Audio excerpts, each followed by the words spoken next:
Sesaat lagi Anda akan menyaksikan Dua Sisi, didukung oleh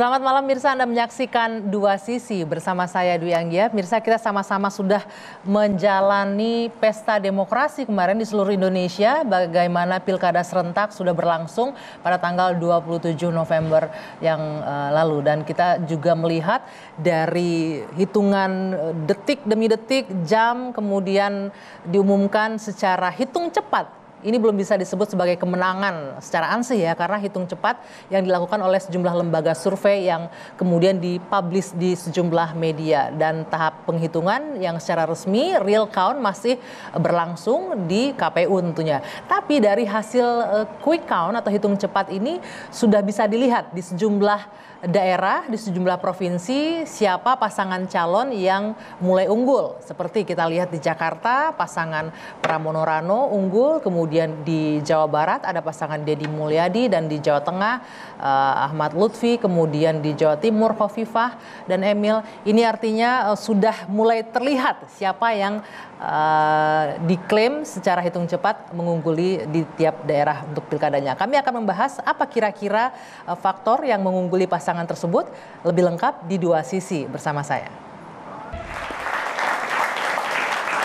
Untuk membahas tema kita malam hari ini, hasil quick count yang unggul dan yang tersungkur. Sudah hadir sejumlah narasumber bersama saya di studio. Dari ujung sebelah sana saya perkenalkan, ada Mas Tri Andika, pengamat politik Universitas Bakri. Selamat malam Mas Andika. Ya, selamat malam. Ada Bang Idrus Marham, politisi Partai Golkar. Selamat malam Bang Idrus. Assalamualaikum warahmatullahi wabarakatuh. Waalaikumsalam warahmatullahi wabarakatuh. Ada Bang Patria Ginting, politisi PDI Perjuangan. Selamat malam. Selamat malam. Dan di ujung sana ada Mas Aditya Perdana, pengamat politik UI. Mas Adit. Mas Adit juga Direktur Eksekutif Algoritma Research and Consulting. Selamat malam. Terima kasih Bapak-Bapak sudah hadir. Juga tepuk tangan untuk adik-adik dari Universitas Bakri dan juga Universitas Al-Azhar. Oke, saya akan langsung ke pertama pengamat nanti dulu ya. Ini ke para politisi saya mau nanya nih. Dari kiri dan kanan saya. Iya, DKI ini yang seksi kan Bang Idrus ya. Tadi Bang Idrus mau komentar apa soal judulnya unggul dan tersungkur gitu ya. Nah, itu tadi. Boleh dipakai. Jadi saya bilang tadi Mas Aditya ini sudah memang judul atau temanya ini sudah menggugah gitu loh. Jadi sudah mewakili juga, barangkali dia merasa tersungkur, dia merasa unggul. Tapi saya kira tidak lah bagi, karena Bang Idrus merasa unggul atau tersungkur nih? Tidak, karena kita paradigmanya beda. Karena antara saya dengan Mas Ginting ini kan sebenarnya bukan lawan, tetapi adalah mitra kerja untuk Indonesia. Betul. Oke. Jadi paradigmanya itu Bang. Kalau kita anggap sebagai lawan mungkin tersungkur dan menang. Tapi di beberapa daerah ada yang koalisi juga kan, Golkar dan PDIP. Ini Nah, Banten kita koalisi tapi. Betul, kita bahas satu persatu. Kita yang disoroti cukup banyak oleh publik, ini salah satunya ada beberapa wilayah besar. Kita lihat ada DKI, DKJ, kemudian ada Jawa Barat, Jawa Timur, Jawa Tengah. Kita bahas soal Jakarta terlebih dahulu nih Bang Patria. Kita boleh kami tampilkan terlebih dahulu ya hasil quick count untuk beberapa daerah. Nah ini untuk Jakarta 50,14% untuk Pramono Rano, kemudian di posisi kedua ada Ridwan Kamil 39,18%, dan Dharma Pongrekun serta Kun Wardana 10,68%. Itu total suara yang masuk. Kita menggunakan data dari salah satu lembaga survei ya, dari LSI ada 98,29%. Bang Patria, Kalau dibilang mengejutkan bagi orang di luar sana, warga Jakarta mungkin ini mengejutkan. Tapi tentunya bagi PDI Perjuangan ini sudah diprediksi ya bagaimana Pramono Rano akan berjalan dalam pilkada kali ini. Mengejutkan kenapa? Karena pendaftaran pasangan Pramono Rano ini berlangsung di detik-detik terakhir. Ketika putusan MK saya ingat bahwa boleh mengusung suara sendiri, akhirnya PDIP dan itu langsung digas. Kita tahu pada saat itu ada beberapa nama kandidat kan yang muncul, bahkan nama Mas Anies juga sempat muncul, tapi belakangan yang muncul adalah Pramono Rano. Apakah ini sesuai ekspektasi hasil yang kita perhatikan sekarang berdasarkan quick count? Ya, ada 3 hal ya Mbak yang saya ingin sampaikan di pembukaan ini.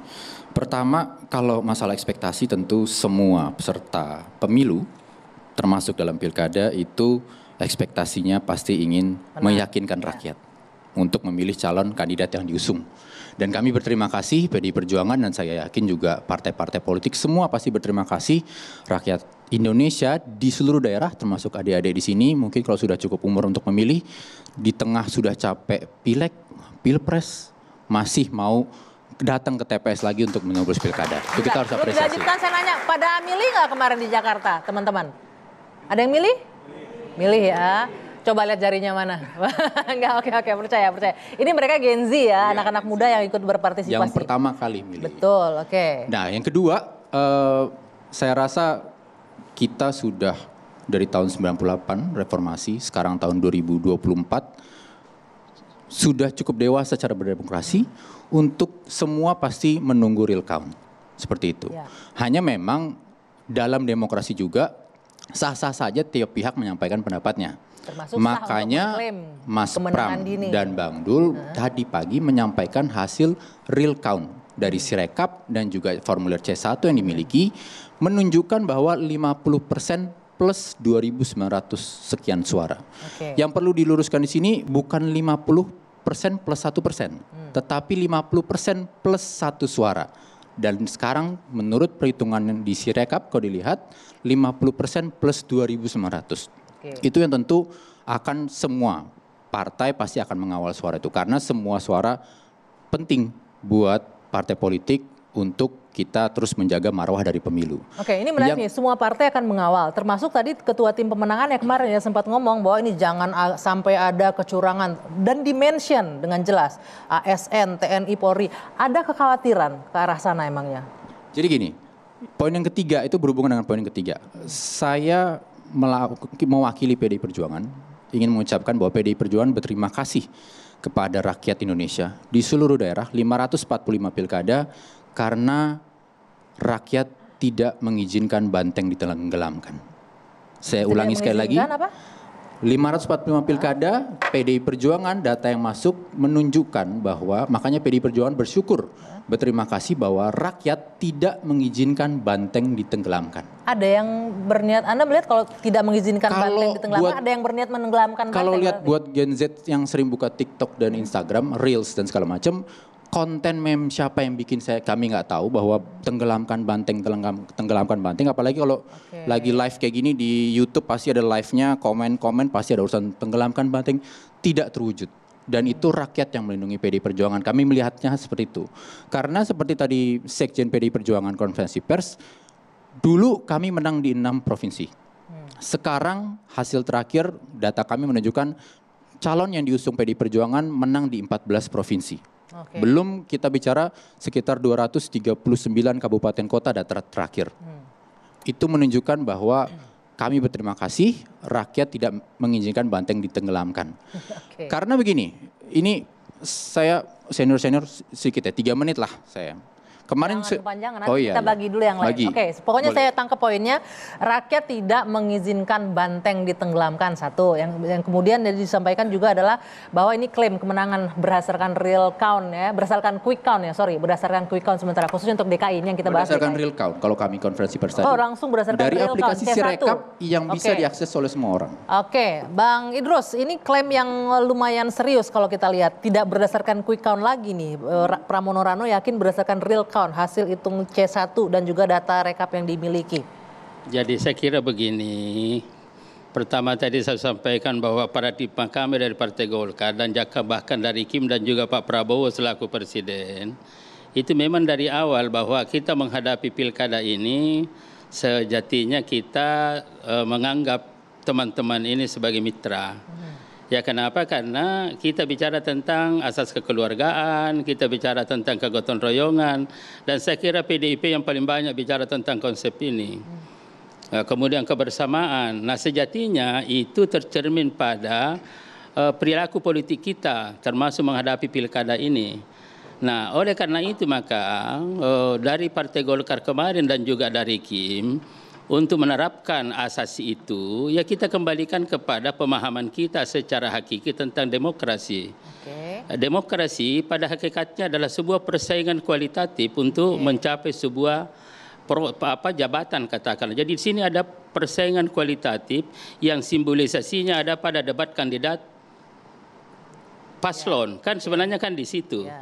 Jadi ini loh yang kita ingin ikuti, dan itulah sebabnya misalkan menghadapi DKI Jakarta kan kita dari Kim ini kan biasa-biasa saja, tidak ada yang terlalu istimewa dibandingkan daerah-daerah lain. Maksudnya biasa-biasa saja ya, kita gimana? tidak terlalu katakanlah hiruk pikuk dan lain-lain sebagainya sampai mencaci maki orang, kan kita tidak mau seperti itu. Selalu kita ingin mendepankan bagaimana konsep. Saya potong, Bang Irus. Tapi saya minta singkat aja respon bahwa ini diklaim bahwa mereka menang versi real count-nya. Saya kira begini, itu boleh-boleh saja. Tapi semua kita kembalikan kepada aturan dan mekanisme yang ada, bahwa pada harinya tadi ya Saudara Patria juga menyampaikan bahwa sebenarnya ini nanti adalah real count dan itu ditetapkan oleh KPU.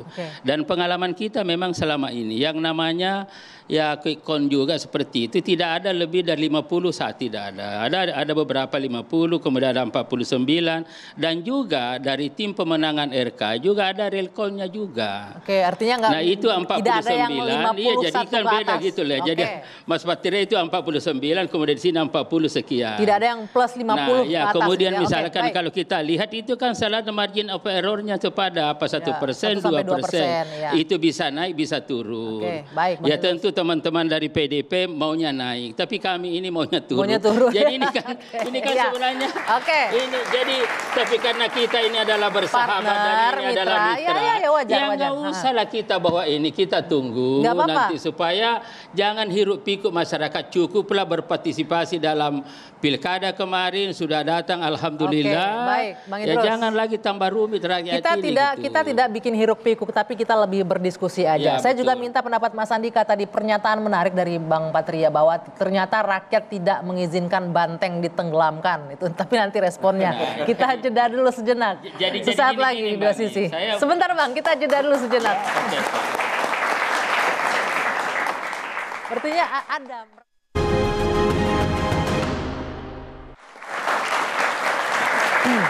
Saya lanjutkan kembali Dua Sisi. Saya mau minta respon dari Mas Andika. Sebelumnya sanggip gini, jadi ada pernyataan tadi Mas Ginting bahwa ada yang menenggelamkan banteng. Saya sudah katakan tadi dari awal yang namanya dari Kim dari Partai Golkar, kita menganggap PDIP ini adalah mitra kita, sahabat kita. Jadi tidak ada seperti itu. Jadi kalau ada diterang-terangan aja Mas. Bukan Golkar berarti yang mau menenggelamkan. Ya jadi terang-terangan aja ya secara faktual nanti Mas Pardana juga kemudian Mas Andika biar kita tahu. Kita gitu tanya coba, pengamat biasa lebih tahu nih Bang. Siapa yang mau menenggelamkan sebenarnya Mas Andika? Jadi jangan apa jangan menduga-duga. Kalau bahasa-bahasa apa itu jangan buat pernyataan yang bluffing aja gitu. Faktual ayo mana kita hadapi bareng gitu loh. Karena tidak boleh sesama anak bangsa saling menenggelamkan. Harus saling membesarkan gitu. Yang boleh menenggelamkan hanya Bu Susi itu.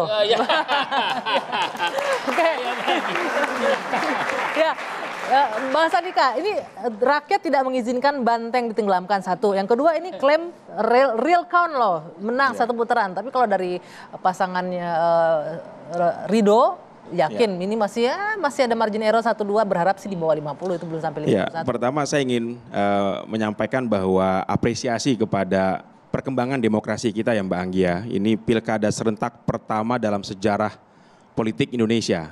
Dan juga mungkin terbesar di dunia. Ya, karena ada 541 kabupaten kota provinsi menyelenggarakan local election dalam satu waktu, dan ini energinya luar biasa.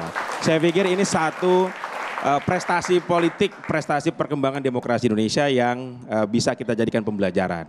Seharusnya kalau tadi kita diskusi ya, tingkat partisipasi pemilih dalam pilkada serentak kemarin ini nampaknya jauh lebih rendah dibandingkan pilpres. Bahkan di DKJ paling rendah katanya partisipasi. Sekitar 58%, nggak nyampe 70% ini. Padahal kalau kita lihat ada dua momentum. Momentum pertama ini adalah pilkada serentak pertama. Harusnya animo masyarakat, antusias pemilih ini lebih besar. Tetapi barangkali karena keletihan yang sudah mendera dalam pilpres pemilu kemarin 2024, sehingga pilkada serentak ini orang lebih cenderung sudah tidak menarik lagi. Nah, di satu sisi padahal penting loh ya pilkada loh ya. Penting sekali ya. Kalau kita baca literatur politik ya, local government itu the foundation of democracy. Betul. If it fails, democracy will fails. Nah, ini yang tidak dipahami secara baik oleh pemilih, oleh masyarakat. Ini juga bagian dari self-kritik kita kepada masyarakat ya, bahwa local government itu memainkan peran penting dalam mendeliver kebijakan-kebijakan yang dekat dengan masyarakat ketimbang bahasa sederhananya untuk adik-adik ini Mas Andika, local government itu yang menentukan nasibnya adik-adik semua nanti depannya. Betul. Sehingga sangat disayangkan sekali ketika kemarin partisipasi politiknya agak lebih rendah ya. Tapi lebih terlepas daripada itu ya, saya tetap memberikan apresiasi kepada kita semua, bangsa Indonesia yang telah menyelenggarakan pilkada serentak pertama. Yang kedua, catatan saya Mbak Anggia dan Bang Idrus, Bang Ginting tadi, saya melihat ya tidak ada banteng tenggelam, tidak ada. Karena tadi Bang Ginting sendiri mengatakan ada sekian ratus titik ya 14 yang menang, provinsi gitu menang, di 200-an juga menang ya. Tetapi kalau kita lihat mungkin kalau indikatornya adalah provinsi-provinsi besar seperti Jawa Timur, Jawa Tengah, Sumatera Utara, Jawa Barat yang memakan porsi pemilih terbesar dalam DPT nasional, bisa jadi PDIP tenggelam di situ. Okay. Dan kita harus akui ya, dari beberapa provinsi tersebut kecuali Jakarta, efek Prabowo dan efek Pak Jokowi itu lebih besar dibandingkan dengan efek Megawati. Saya melihat pilkada serentak ini adalah pertarungan 3 presiden. Mantan presiden Bu Megawati, mantan presiden Pak Jokowi, dan presiden sekarang Prabowo Subianto. 4 presiden berarti ya. Tetapi kalau kita lihat ada 2 kingmaker, 1 queenmaker ya, yang membentuk landscape pilkada serentak kali ini. Dan harus diakui bahwa efek Prabowo dan efek Jokowi bermain penting dalam pilkada di Sumatera Utara, kemenangan Bobi di Sumatera Utara, kemudian Jawa Barat, Dedi, kemudian juga di Jawa Timur, Jawa Tengah ya. Jadi ini satu fakta yang menarik untuk kita telah bersama. Untuk didiskusikan. Saya minta pendapatnya Mas Aditya Perdana. Ini sebenarnya sejatinya pilkada adalah pertarungan antara beberapa presiden dan beberapa mantan presiden begitu loh. Kalau Anda juga melihat seperti itu, dan juga ini adalah terutama untuk daerah-daerah besar, kekalahan bagi Banteng atau Bantengnya tenggelam di beberapa provinsi besar begitu.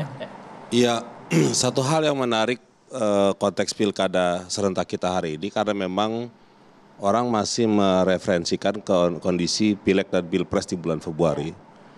Pada saat yang bersamaan pada waktu itu, orang juga menduga bahwa pengaruh tokoh atau mantan presiden atau presiden yang menjabat itu dianggap punya kekuatan sakti gitu ya terhadap pemilih. Saya pernah melakukan survei itu di bulan Desember dan juga Februari. Faktor Pak Jokowi memang relatif kuat pada waktu pilpres lalu. Kenapa? Karena Pak Jokowinya adalah presiden. Tapi nah itu yang kemudian kita belum tahu. Mungkin kita di akademisi dan peneliti juga perlu mencari tahu kenapa kemudian ketika misalkan Pak Jokowi dan juga Pak Prabowo berusaha dengan keras melakukan endorsement itu dan punya harapan terhadap pengaruh ke pemilih, itu bagaimana responnya? Kita belum tahu. Tapi yang jelas terlihat dengan dibaca dari beberapa daerah yang menang. Tapi yang jelas memang di Jawa Tengah itu paling tidak yang saya tahu, itu ada pengaruhnya. Ya itu besarnya itu bagian kita tidak tahu seberapa ininya, berapa persennya. Karena tentu bukan hanya endorsement. Kalau ditanya persoalan tenggelam atau tidak, bukan hanya endorsement. Apa dong kalau tidak hanya ada plusnya yang mungkin kita harus cari tahu bahwa di situ ada persoalan bagi-bagi sembako, bagi-bagi bansos, atau bahkan mungkin intimidasi yang berasal dari aparat keamanan. Oh, Anda melihat ada intimidasi juga di situ? Karena kami pernah tanya Mbak, di bulan pada waktu pilpres ya tentu ya. Karena tentu pengaruh presiden yang menjabat itu kuat gitu ya, dan pada saat itu kita tanya ke pemilih. Anda tahu pilpres. Ya, tapi ini makanya kan logika yang ingin dibangun adalah yang juga dikhawatirkan oleh teman-teman PDIP adalah di situ kemudian ada yang juga dikhawatirkan oleh Bu Megawati semalam. Bahwa ada kecenderungan permainan di luar itu yang kemudian bisa membantu kemenangan-kemenangan itu. Kalau saya melihat ini Mbak Adit ya, Mbak Anggia, bahwa kalau di Jawa Tengah suara Lutfi dan Tasya Yassin itu mirroring dengan suara Prabowo Subianto dan Gibran. Nah, menariknya kalau pasangan Andika Perkasa justru ini melampaui dari perolehan suaranya Pak Ganjar dan Pak Mahfud di Jawa Tengah. 40% kan sekarang kalau kita lihat ya. Jadi memang di Jawa Tengah ini saya melihat pemilih Prabowo Gibran ya loyal terhadap dorongan ataupun calon yang didukung oleh Prabowo dan Jokowi. Tetapi mesin PDIP ini juga luar biasa bergerak sehingga bisa mendongkrak pemilih Ganjar yang hanya 35% menjadi 40% sekarang di pasangan Andika Perkasa ini. Jadi ya itu hasil kerja keras PDIP juga meskipun juga hasil belum maksimal. Untuk konteks Jawa Tengah ya, faktor yang penting kenapa kemudian Lutfi dan Tasya Yassin menang, karena di situ ada Tasya Yassin. Kalau tanpa ada Tasya Yassin mungkin ya saya merasa bahwa faktornya dia kenapa? Andika dan Lutfi itu elektabilitasnya sebenarnya relatif sama, Mbak. Cuma karena di situ ada Tasya Yassin dan Lutfi menggandeng hijau, maka kemudian di situ menjadi nilai plusnya. Ketimbang PDIP yang relatif hanya totalitas untuk merah meskipun juga tidak begitu kuat menggandeng hijaunya. Padahal di kandang banteng loh itu ya. Masalah Jawa Tengah bukan hanya kandang banteng, tapi di situ juga ada pesantren, ada banyak diwarnai oleh PKB dan lain-lain. Oke, kita lihat sebentar hasil quick count dari Jawa Tengah.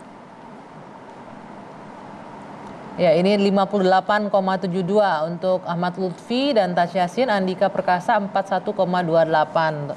Total suara yang masuk sudah 94% ya, ini dari lembaga survei LSI. Oke, Bang Patria, ini menanggapi tadi yang disampaikan Mas Aditya bahwa Ibu Mega juga menyebutkan ada kekhawatiran-kekhawatiran. Jadi sebenarnya kekhawatiran apa? Benarkah ada faktor X di luar endorsement yang memenangkan suaranya Lutfi? Pertama kalau kita mau bahas itu ya, ini harus sama dulu persepsinya. Bahwa di dalam negara demokrasi dan sesuai undang-undang pemilu, pilkada, ada pihak yang menggunakan hak konstitusinya untuk mempertanyakan hasil kemenangan itu sah. Bahwa itu diakomodir. Maka kalau ada yang menanyakan hasil, jangan terus kemudian malah dianggap negatif. Itu adalah hak konstitusi. Semua orang berhak untuk menanyakan benar nggak hasilnya. Itu sah. Bahkan kalau saya jadi pihak yang menang, ditanyakan hasilnya, saya malah senang. Kenapa? Karena itu kesempatan untuk membuktikan bahwa memang hasilnya benar, pure. Nah, soal pergerakan lain, ini ada, saya mau kasih analogi seperti ini. Ada dua tipe endorsement. Kalau kita ngomong endorsement ini bahasa marketing ya. Kita tidak lagi berbicara atau kita tidak mempermasalahkan endorsement model G-Dragon makan soba lalu restorannya jadi ngantrinya banyak. Sah, semua orang boleh endorse. Yang kita persoalkan ada dugaan endorsement terhadap produk A, tetapi ketika di supermarket si produk B yang merupakan saingannya ditaruh di gudang. Nggak di display. Lalu petugas supermarketnya sendiri malah membela produk A yang di-endorse sama orang itu. Jadi endorsementnya ini kayak kamuflase karena semua orang yang belajar marketing tahu barrier of entry-nya jadi ada di point of sales. Itu yang kemudian mau ditanyakan. Kalau dianalogikan petugas supermarketnya, dianalogikan ke dalam kondisi pilkada, silakan interpretasi. Tetapi yang pasti orang yang punya akses terhadap etalasenya dan kemudian mengatur produk B-nya ditaruh di gudang dan jelekkan, sales promotion produk B-nya nggak boleh masuk ke supermarketnya, itu adalah seseorang yang bisa melakukan itu. Ya berarti yang punya otoritas terhadap itu. Kalau saya melihatnya berarti siapa penyelenggaranya kah atau pengawasnya kah? Kita cuma mau bahas gini aja, bahwa fair play itu ada banyak aspek. Kita jangan mereduksi atau mensimplifikasi hanya dengan omongan saya dukung A, lalu kemudian hanya karena omongan itu kemudian semuanya selesai. Ada beberapa tipe endorsement. Barrier of entry-nya kalau terjadi di point of sales, kalau di dunia swasta ada komisi pengawas persaingan usaha.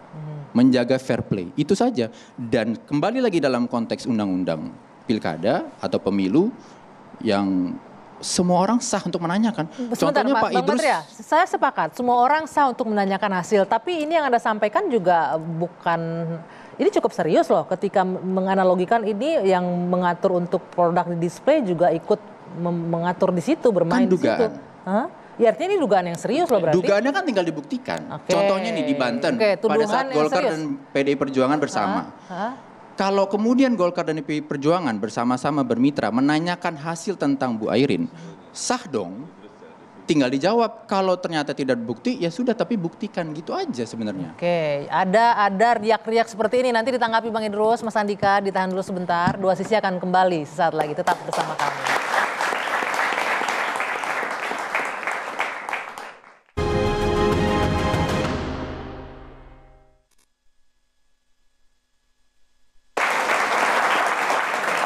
Saya lanjutkan kembali diskusi kita di Dua Sisi. Tadi disampaikan oleh Bang Patria Ginting, ini sangat menggelitik kalau buat saya ya. Tuduhan atau tudingan yang harus dipertanggungjawabkan juga agak serius nih. Bahwa ada dugaan di Jawa Tengah khususnya, tadi boleh ditanggapi Bang Idrus bahwa tidak hanya ada endorsement, ada faktor lain juga yang disebutkan mempengaruhi kemenangan Lutfi di situ. Kalau koleganya Bang Patria bilang sudah jelas adanya penggunaan AS dan aparatur di situ. Bagaimana meresponnya Bang Idrus? Jadi pertama begini, ini kan ada pengamat ini dan saya kira pengamat itu selalu bicara dalam kerangka teori. Dalam dunia politik praktis, dukungan itu adalah sangat dinamis. Ya. Dan karena itu, karena dinamika itu maka tidak boleh ada di antara kita mengklaim bahwa ini milik saya. Jadi misalkan PDIP juga mengatakan, ini mohon maaf Mas Ginting, mengatakan ini adalah kandang banteng. Ya Golkar juga bisa mengklaim Sulawesi Selatan adalah beringin, kemudian Jawa Barat beringin, tapi tidak bisa. Dalam dunia politik praktis, dukungan itu sangat dinamis dan sewaktu-waktu berubah, dan karena itu survei juga selalu dikatakan ini hanya merekam pada waktu itu.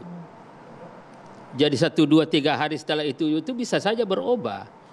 Nah kalau misalkan ya konstruksi berpikirnya bahwa Jawa Tengah adalah kandang banteng, lalu seakan-akan miliknya PDIP, nah di situ mulai ada muncul kecurigaan. Ini milik saya kok ada yang merebut. Nah tidak bisa begitu berpikirnya. Bahwa siapapun itu adalah miliknya, tergantung pada pendekatan-pendekatan yang ada. Berarti ya, PDIP kurang kali pendekatannya ke konstituennya gitu ya? Saya tidak mengatakan begitu. Nanti kan tergantung pendekatan yang ada nih. Saya tidak mengatakan begitu, tetapi ini kan perlu. Nah kalau ada endorsement atau ada misalkan dukungan, lalu kemudian itu diikuti dengan yang lain, sekali lagi saya katakan, ini yang kadang-kadang nggak susah.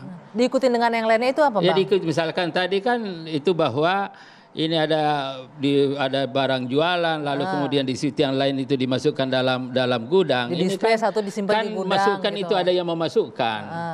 Nah ini kan berangkat dari suatu logika, dan tadi itu asumsi, dan tadi dikatakan Mas Ginting sendiri itu adalah dugaan. Nah dugaan itu tidak cukup, karena kalau kita proses lebih lanjut pada tahap selanjutnya proses hukum, kan di situ ada bukti. Nah saya hanya ingin mengatakan bahwa ya boleh saja kita menyampaikan dugaan-dugaan, tetapi itu juga tidak bisa kalau tidak disertai dengan fakta-fakta yang itu dapat dipertanggungjawabkan. Ya kenapa? Kalau ini kita lakukan, ya kita juga memberikan pendidikan politik yang kurang baik kepada rakyat. Kalau bicara fakta, ada faktanya Bang Patria? Nah itu aja. Jadi saya udah hidup. Saya tadi itu bicara dari segi hak konstitusi orang untuk bertanya. Bertanya, betul. Ini kan semua. Ini DPR yang ngatur dan berbagai macam, bahwa ketika ada yang diputuskan menang, maka dibuka mekanismenya orang boleh bertanya. Maka pertanyaannya boleh sah. Dan benar kata Pak Idrus sebagai senior Golkar yang sudah lama malang melintang di DPR, nanti ada prosesnya. Maksudnya saya tadi adalah ya udah ada orang bertanya, dihormati bahwa orang itu sedang menjalankan hak konstitusinya. Makanya tadi saya bilang mungkin nanti di Banten Golkar dan PDI Perjuangan sama-sama bertanya tentang hasil. Boleh kan? Itu aja sebenarnya.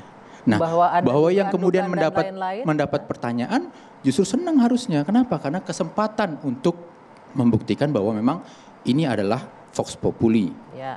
Seperti itu aja. Bertanya satu hal, tadi disebutkan bahwa ada asumsi, ada dugaan dan lain-lain, harus ada bukti dan fakta. Sudah sampai ke arah sana nggak sih kalau untuk wilayah Jawa Tengah khususnya? Nanti kita satu persatu ya. Saat ini kan tahapannya masih menghitung suara. Sampai 16 Desember. Kita menghormati proses demokrasi, demokrasi dari artian teknisnya pemilu maupun esensinya bebas menyuarakan pendapat, kita ikutin saja dan ketika hak konstitusi itu dipakai, kita saling menghormati aja. Oke, sekarang kita geser sedikit nih, Bapak-bapak, kita geser tadi udah sempat dimention, kita geser ke Banten sedikit. Ini juga Banten ini kan bermitra nih PDI dengan Golkar, tapi yang juga agak mengejutkan, kita boleh tampilkan terlebih dahulu grafisnya mungkin untuk wilayah Banten, hasil quick count-nya 44,85 untuk Airin, 55,15 untuk Andra Soni. Kalau kita lihat ini sudah 100% ya data suara masuk dari salah satu lembaga survei. Kalau saya mau ke Mas Andika, boleh dikasih ini enggak gambaran. Kalau kita bicara Banten ini kan bicara keluarga terahnya Ratu Atut di situ cukup kuat, tapi sekarang ini agak keok nih dengan Andra Soni dan koalisinya Gerindra di situ. Ya, apa faktor yang membuat ini terjadi? Pilkada Banten adalah satu kejutan dalam Pilkada serentak 2024 ini ya Mbak Anggia ya. Karena memang Airin ini kan adalah salah satu tokoh yang meneruskan terah Ratu Atut dari Kiai Haji Hasan Sohibi juga di Banten, dan itu sudah mengakar cukup lama dan sangat kuat di Banten ya.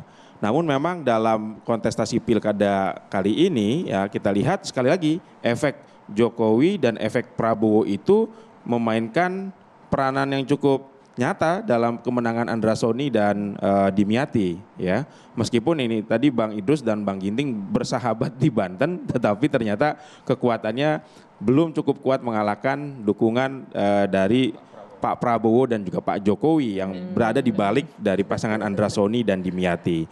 Dan dari politik lokal Banten ini kita bisa menarik satu kesimpulan bahwa setiap kekuasaan itu ada masanya ya. Setiap terah politik ya yang sudah mengakar pun juga ada masanya, dan demokrasi itu ya perubahan konstelasi ini akibat demokrasi juga. Artinya ini sudah habis terah untuk Banten untuk habis total belum ya Mbak ya. Pasti masih ada benih-benih yang juga mungkin melakukan regenerasi di terahnya Ratu Atut ya. Tetapi kita lihat bahwa kalau tidak ada pilkada serentak, kalau tidak ada demokrasi seperti ini, ya katakanlah satu hal yang kita sebut dengan istilah dinasti, politik dinasti itu ya terus bisa bercokol di situ, tetapi demokrasi mematahkan politik dinasti itu. Oke, ada poin plusnya juga berarti di situ. Oke, saya mau nanti ke Mas Aditya, apakah ada faktor lain selain endorsement dari Pak Prabowo dan Jokowi di Banten? Kita jawab nanti, kita jeda dulu sejenak, dua sisi akan kembali sesaat lagi.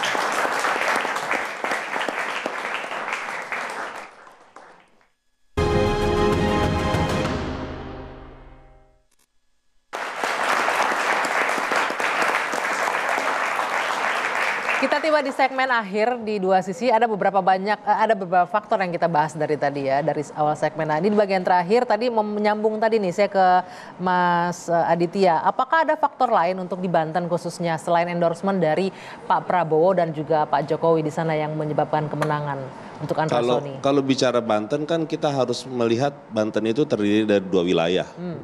Wilayah perkotaan yang dekat dengan Jakarta yang kita sebut dengan Tangerang Raya. Di situ ada kabupaten, kota, dan juga Tangsel. Masyarakatnya well educated dan well informed pasti. Nah, satu lagi adalah daerah yang sebelah sana itu berkebalikan gitu ya, ada Pandeglang, Serang, terus kemudian Cilegon dan segala macam. Nah, ini pemilih rasional lah di perkotaan begitu ya. Cuma memang wilayah Banten itu yang menarik, memang ada juga wilayah yang saya merujuk di situasi tahun 2017 ya. Kenapa ini menjadi sangat menarik? Pilkada 2017 pada waktu itu survei 2 minggu sebelum pemilihan itu Rano Karno versus Wahidin Halim. Pada waktu itu Rano Karno unggul tapi Wahidin kalah. Tapi realitasnya pada waktu itu yang menang adalah Wahidin. Nah, isunya memang pada waktu itu adalah ada nyambung juga dengan Jakarta Bang Idrus, yaitu soal isu SARA, politisasi agama segala macam. Dan itu efektif. Pada saat itu? Efektif pada waktu itu di wilayah yang kita sebut dengan well educated. Nah kita tidak tahu apakah konteks masyarakat Banten itu sebegitu ambigunya melihat situasi pilkada ya. Karena ada faktor lain juga yang mungkin juga mempengaruhi soal politik uang yang memang katanya yang saya dengar kabarnya itu juga relatif tinggi. Apa politik uang di Banten ini? Anda melihat ada hal tersebut? Itu yang orang banyak bercerita bahwa di sana juga relatif kuat gitu ya. Soal permisifnya masyarakat ketika menerima soal uang. Nah itu di hari-hari terakhir itu kita tidak tahu apakah yang terjadi soal itu. Yang kita juga nggak bisa konfirmasi malam kita ini. Kita tidak bisa mengkonfirmasi soal itu karena memang itu sesuatu kita tinggalkan faktor itu karena nggak bisa dikonfirmasi. Hal lain apa selain itu? Ya memang itu yang paling memungkinkan ya. Karena kan kalau kita bicara soal calonnya, semua dua calon ini kan adalah menjadi bagian yang tidak terpisahkan dari pemerintahan pusat. Pendukungnya Pak Prabowo juga. Gitu. Jadi bukan persoalan, kalau saya menduga itu bukan persoalan endorsement gitu. Tapi memang ada real di lapangan yang mungkin akan bisa membuat kemenangan. Ya seperti di dalam real politik itu Bang Idrus sangat paham gitu ya. Akan ada banyak cara untuk bisa memenangkan pertarungan. Bang Idrus, apa kalau dari kacamata Anda yang melihat bahwa ini Airin yang di awal cukup tinggi kan elektabilitasnya, tapi kemudian sampai hasilnya seperti ini, faktor apa menurut jadi memang saya katakan tadi bahwa kalau kita melihat elektabilitas ya memang startnya Airin itu cukup tinggi, 70-an ya. Ya tetapi dari waktu ke waktu memang ada banyak faktor yang mempengaruhi saya kira. Apa aja itu faktornya? Ya faktor yang pertama adalah faktor itu tadi sebenarnya diakui atau tidak diakui. Di situ kan masyarakat akan melihat bahwa di sini Golkar dengan Gerindra beda. Ya meskipun satu koalisi. Ya tetapi kalau di situ pengaruh dan saya kira di sini salah satu kampanyenya saya lihat ya bahwa kesuksesan pemerintahan pusat itu sangat dipengaruhi juga bagaimana di provinsi. Nah kalau melihat secara linear seperti itu tentu melihat dari partai. Melihat bagaimana Gerindra, Presiden lalu bagaimana ke sini. Itu juga ada faktor-faktor. Nah kalau ini misalkan diolah sedemikian rupa sebagai salah satu instrumen politik dan kemudian nanti akan memberikan kemudahan-kemudahan kepada pemerintah yang ada di bawah. Itu pasti ada pengaruhnya, itu diakui atau tidak diakui gitu lah. Itu salah satu faktor. Itu yang diyakini masyarakat di sana. Ya itu diyakini gitu loh. Karena ini masyarakat ini kan selalu kan harapan masyarakat itu kan cuma 3. Yang pertama bagaimana masalahnya bisa diatasi, yang kedua bagaimana kebutuhannya bisa terpenuhi, dan yang ketiga adalah secara visioner memberikan harapan masa depan yang lebih baik. Kan itu kan sebenarnya. Nah, kalau ini yang dikampanyekan, tentu siapa yang paling memungkinkan untuk itu? Yang paling memungkinkan adalah kebijakan dari atas yang dilakukan secara linear ke bawah. Dari pemerintah pusat. Nah, siapa yang paling memungkinkan di situ yang paling dekat dari sisi partai? Ya partai Gerindra dibanding dengan Golkar misalkan. Baik, saya ke. Nah, kecuali Gerindra dengan Golkar sama-sama itu jauh lebih mudah karena itu bisa diklaim sedemikian rupa tentang Kim itu. Contoh misalkan di Kaltim. Ya di Kaltim itu calonnya adalah Golkar, nomor 1, nomor 2 adalah dari Gerindra. Kebetulan sahabat saya Mas Ginting lawannya lagi Isran itu dari PDIP dan nah itu relatif lebih mudah meskipun misalkan Isran itu adalah incumbent lalu saudara Rudi ini baru dan pasangannya itu juga baru tetapi itu dalam jangka waktu yang tidak terlalu lama bisa mengalahkan. Nah, padahal Demokrat juga adalah Kim. Tetapi lebih dekat Gerindra dan Golkar di situ. Baik, kita tinggalkan ini itu. Persoalannya di situ. Saya ke Bang Patria, kalau dari kacamata, mungkin kalau dibilang evaluasi terlalu dini ya. Faktor apa yang menurut Anda menyebabkan kekalahan calon yang diusung PDIP di Banten? Kalau kita mau jujur ya, sekarang tanggal 28. Kemarin kita baru milih tanggal 27. Hasil kita dapat dari metode ilmiah QC. Apapun dan dengan segala hormat terhadap siapapun, apapun tuh hanya sekali lagi dugaan. Kita juga. Tetapi kenapa kita bertanya? Kan itu. Tadi Pak Idrus saya nggak tahu udah di on cam atau belum. Ini bukan masalah unggul atau tersungkur, tetapi soal bagaimana kita mitra membangun. Maka pertanyaannya menurut saya, kalaupun kalau kita menanyakan tentang pemilu hasil pilkada ini, konteksnya itu lebih memastikan bahwa itu benar-benar mencerminkan suara rakyat yang mendapat kebebasan untuk memilih. Terlepas dari hasilnya, esensinya itu dulu yang harus dapat. Dan itu memang adalah tugas dari seluruh negara demokrasi. Bukan hanya pemerintah Indonesia. Negara manapun yang menganut sistem demokrasi harus menunjukkan dan membuktikan kepada rakyatnya bahwa hasil pemilu memang hasil free election. hasil pemilu memang free election. Terakhir Mas Andika sedikit, apa yang bisa kita pelajari hikmah dari pelaksanaan pilkada? Tadi kan disebutkan bahwa partisipasi masih rendah, kemudian apa yang bisa menjadi bahan evaluasi di sini? Iya, saya melihat bahwa yang pertama catatan kritisnya adalah pilkada serentak ini harusnya menjadi momen yang sangat penting bagi masyarakat Indonesia untuk menunjukkan partisipasinya, tetapi karena kita sudah sangat letih ya dalam Pilpres dan pemilu 2024, ini yang membuat pilkada serentak tidak seseksi Pilpres dan pemilu 2024. Yang kedua yang menjadi catatan saya juga, kenapa hasil terutama kalau kita lihat di Jakarta dan juga Banten ya, pilkada ini tidak menemukan satu formula yang baku. Karena memang sekarang ketua umum partai politik ya saat yang bersamaan juga menjadi menteri, banyak yang menjadi menteri. Kalau kita lihat ya bahwa dukungan real ketua umum parpol itu kan ketika dia hadir turun ke lapangan. Tetapi ini karena bertepatan dengan 100 hari pemerintahan baru, pasti juga konsentrasi para menteri terbelah ke situ. Dan distribusi sumber dana dalam pilkada serentak ini juga tidak mudah. Ya, karena kalau harus membiayai 541 pilkada pada saat bersamaan itu sangat membebani secara finansial. Juga dananya ya. Baik, terima kasih Mas Andika, Mas Idrus, terima kasih Bang Patria, Mas Aditya. Siapapun bisa mungkin mengklaim dari hasil hitung cepat sementara saat ini. Tapi kita sama-sama harus menghormati proses dan kita juga akan menantikan hasil real count yang dilakukan oleh KPU. Saya Dwi Anggia, kita tutup Dua Sisi malam hari ini. Terima kasih Bapak-Bapak, terima kasih teman-teman mahasiswa dari Bakri dan juga Al-Azhar. Kita jumpa lagi pekan depan. Sampai jumpa.